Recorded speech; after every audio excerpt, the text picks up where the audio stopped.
বর্ষায় বাজারে মহার্ঘ ইলিশ কিভাবে চিনবেন? সেরা স্বাদের খাঁটি মাছ কিভাবে বেছে নেবেন? সেরা ইলিশ পাতে ধোঁয়া ওঠা গরম খিচুড়ি আর মচমচে ইলিশ ভাজা। বর্ষার দিনে বাঙালির এই বিলাসের সঙ্গে কোনো কিছু তুলনা হয় না। কিন্তু চলতি মরশুমেই রসভঙ্গে বাধা হয়ে দাঁড়িয়েছে ইলিশের আমদানিতে ঘাটতি। বাজারে গিয়ে হাত পুড়ছে সাধারণ মানুষের। সাইজ ভেদে কেজি প্রতি 800 থেকে 1300 টাকা খসড়ালেও মিলছে না সেই চেনা স্বাদ।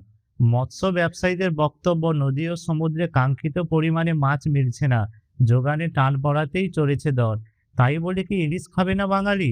আলবাত খাবে, তবে বেশি দাম দিয়ে মাছ কিনে যেন ঠকে না যায়। কারণ এই সময় ইলিশের দাম চড়া হয়, অসাধু ব্যবসায়ীরা ছলে বলে পচা ইলিশ আপনার বাজারের ব্যাগে গছিয়ে দিতে পারে। তাই বাজারে ইলিশ কিনতে গেলে কটি জিনিস অবশ্যই খেয়াল রাখতে হবে, না হলে ঠকে যাওয়ার সম্ভাবনা প্রবল। কিভাবে বেছে নেবেন সেরা ইলিশ? নজর দিতে হবে মাছের বহিরাঙ্গে। টাটকা ইলিশের গায়ে রূপালি ঝিলিকের পাশাপাশি হালকা গোলাপি বা লালচে ভাব থাকে।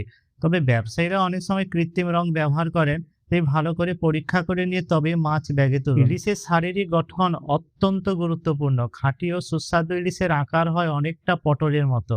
মাথা ও লেজ থাকবে সরু, আর পেটের অংশটি হবে চওড়া ও ফোলা। কানকোর পর থেকেই শরীরটি ধীরে ধীরে চওড়া হয়ে ওঠে।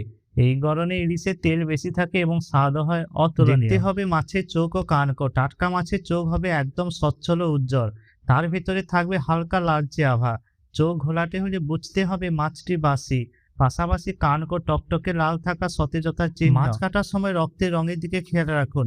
টাটকা ইলিশ থেকে সতেজ লাল রক্ত বের হয়, কিন্তু রক্ত যদি কালচে বা গাঢ় বাদামি রঙে দেখায়, তবে স্পষ্ট যে মাছটি দীর্ঘদিন বরফে জমিয়ে রাখা ছিল।